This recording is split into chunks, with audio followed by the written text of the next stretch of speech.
Hello दोस्तों। क्या कभी आपने नोटिस किया है कि कुछ लोग 100 साल तक जीते हैं, सिर्फ सरवाइव नहीं करते बल्कि हैप्पी, काम और एक्टिव रहते हैं।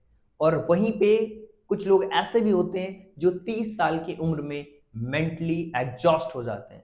वहीं कुछ लोग हर सुबह फ्रेश माइंड और सॉफ्ट स्माइल के साथ उठते हैं। ऐसा क्या है उनके पास? देखो, जापान में एक शब्द है इकिगाई। लेकिन सिर्फ एक ये वर्ड नहीं है यार, एक फीलिंग है, एक पर्पस, एक रीजन जो आपको उठने को मजबूर करता है। लाइफ में जब आपका पर्पस क्लियर होता है ना, तो आपका माइंड, आपकी बॉडी, आपका सोल कंप्लीटली एक रिदम में चलते हैं। इमेजिन करो, सुबह अलार्म से नहीं, आप एक्साइटमेंट से उठ रहे हो। कोई स्ट्रेस नहीं, सिर्फ इनर पीस और पैशन को फॉलो कर रहे हो। यही तो है इकिगाई का मैजिक। तो देखो, इकिगाई बहुत ही एक फेमस बुक है। आप चाहें तो पढ़ सकते हैं। बहुत सारे जो लर्निंग्स हैं हम सीखने वाले हैं आज इकिगाई के ऊपर। देखो, इकिगाई मतलब कहते हैं ना कि यार, एक 90 साल का इंसान जो हर सुबह गार्डन में काम करता है, लोगों की हेल्प करता है और चेहरे पे एक ऐसी स्माइल रखता है जैसे कि एक छोटा नन्हा बालक स्माइल करता है। ठीक उसी तरीके की स्माइल उसके पास रहती है। मतलब जवानी को जिंदा रखने की जो है ना, वो इकिगाई के अंदर है। दूसरी तरफ आप देखोगे 30 साल का एक यंगस्टर जो मंडे मॉर्निंग से ही टायर्ड फील करता है। दोनों जिंदा हैं, लेकिन दोनों क्या सच में अपनी लाइफ को जी रहे हैं? इकिगाई कोई गोल नहीं है। इकिगाई वो रीजन है जो आपको सुबह उठने पे मजबूर करता है। देखो, कुछ लोग कहते हैं कि यार मेरे पास जीने की वजह नहीं है। कुछ लोग यही कहते हैं, यार मेरे पास सुबह उठने की एक वजह है और वो मेरा इकिगाई है। कभी कभी इकिगाई आपका बहुत छोटा होता है। कभी कभी ये हो सकता है कि आप सुबह एक कुत्ते को खाना खिलाओगे।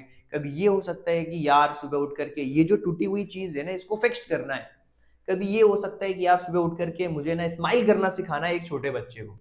तो इकिगाई बहुत छोटा हो सकता है हर एक इंसान के लिए। अगर आपके पास में पर्पस है कि सुबह उठना क्यों है, तो आपकी लाइफ ऑटोमेटिकली बहुत अच्छी तरीके से ग्रो करेगी और लाइफ में आप हमेशा हैप्पी फील करोगे। देखो, एक हम कहते हैं ना कि एंटी एजिंग सीक्रेट। कुछ लोग उम्र के साथ ग्लो करते हैं क्योंकि उनके पास डेली रिचुअल्स होते हैं। कोई भी हैवी जिम नहीं, कोई भी एक्सट्रीम डाइट प्लान को फॉलो नहीं करते। सिंपल हैबिट, डेली मूवमेंट, हंसना है, अपनी जो कम्युनिटी है उससे कनेक्शंस बना के रखना है और अच्छा खाना खाना है, माइंडफुल ईटिंग करना है। देखो, जो ओकिनवा है, ओकिनावा एक जगह है, वहां पे लोग कहते हैं ना कि हरा हाची बू फॉलो करते हैं। जापान का एक टर्म है हारा हाची बू। अब इसका मतलब क्या हो, 80% अपना पेट भरना है। उनके लिए फूड एक फ्यूल नहीं है, माइंड का रिचुअल्स है। और सबसे पावरफुल जो मैं आपको ट्रूथ बता रहा हूं कि यार, जब आप खुश रहते हो ना, आपकी हीलिंग खुद ब खुद स्टार्ट हो जाती है। अब क्या होता है, एक होता है लोगोथेरेपी टू इकिगाई। अब क्या होता है, जिंदगी में सबसे बड़ा दर्द क्या है? जिंदगी में सबसे बड़ा दर्द यह है कि आपके पास में कोई मकसद ही नहीं है कोई काम करने का। तो जो लोगोथेरेपी है वो कहती है कि यार, अगर आपके पास में मीनिंग होगा ना, तो ही आप हील कर पाओगे।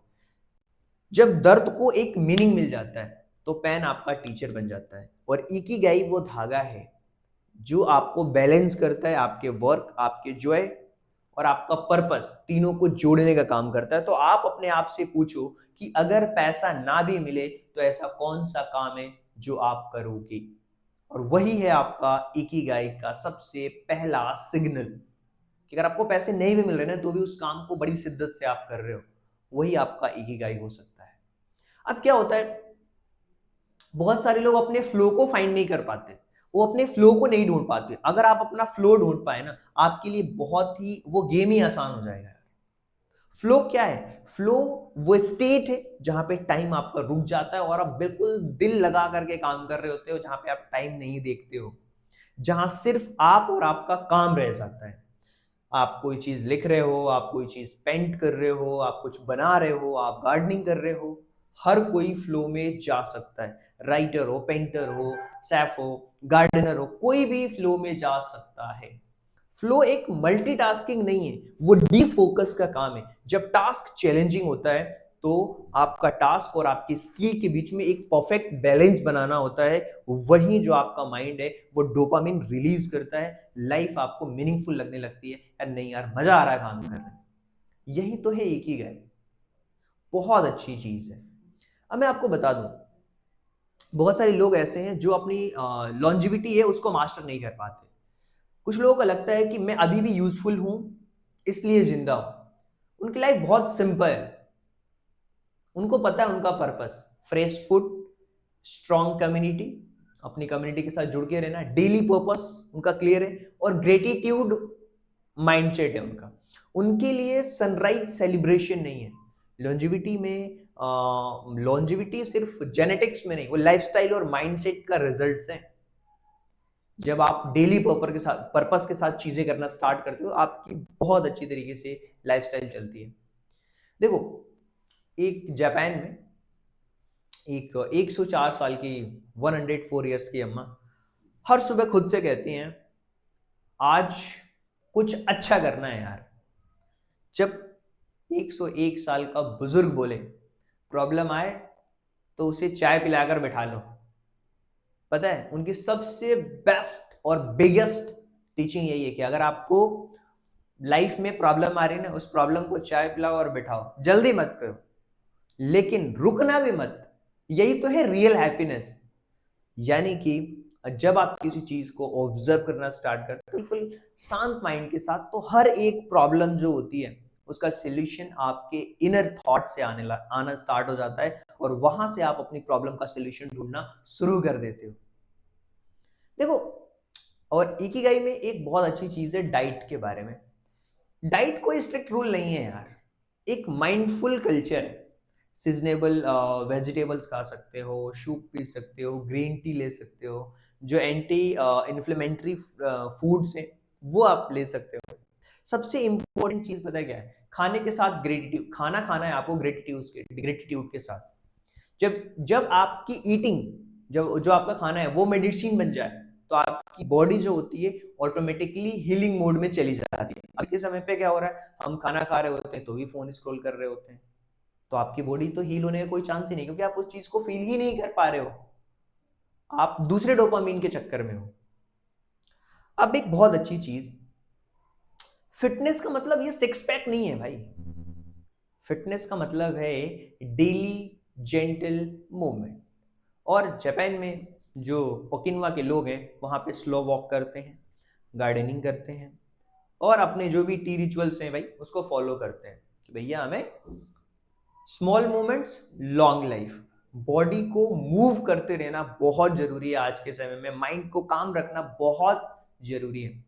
मैं कहता हूँ यार ये जो इकिगाई है ना, वो कोई लग्जरी नहीं है, वो नेसेसिटी है। ये सिखाता है कि हैप्पीनेस बड़ी अचीवमेंट्स में नहीं, छोटे छोटे जो डेली मोमेंट्स होती है उसमें छुपी होती है। आज खुद से पूछो कि मेरा इकिगाई क्या है, मैं किस काम में मेरा जो दिल है वो लाइव अलाइव फील करता है। जिस दिन आपको ये जवाब मिल गया, उसी दिन लाइफ आपकी सिर्फ एग्जिस्ट नहीं करेगी यार, वो ट्रू में जिंदा होगी, एक्चुअल में वो लाइफ जो है आपकी लाइव रहेगी। तो बहुत सिंपल सी चीजें, अपने लाइफ में पर्पस फाइंड आउट करो, उसके साथ जियो, सिंपल रहो, और अपने जो इकिगाई है अपना उसको फॉलो कर। बहुत सिंपल है। आप बहुत सारी चीजें यहाँ पे देख सकते हो, लर्न कर सकते हो, सीख सकते हो। देखो, इकिगाई वे है सबका, आपको रीजन फाइंड आउट करना है, राइट? बहुत ही मतलब रीजन फाइंड आउट करना है ना। मैंने आपको बताया हारा अचीबू 80% रूल्स, मतलब अगर आपको 1 लीटर पानी पीना है तो आप 800 ml पानी पियो, थोड़ा ब्लैंक करके रखो, बहुत अच्छा रहता है।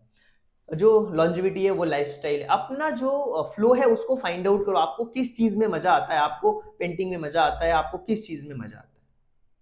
जब आप अपने जब पर्पस के साथ अपना कनेक्शन ढूंढ लोगे, लोगों के साथ अपना कनेक्शन बिल्ड करोगे, सोशल सर्कल बनाओगे, तो ऑटोमेटिकली आप अपनी लाइफ को बहुत अच्छी तरीके से जी पाओगे।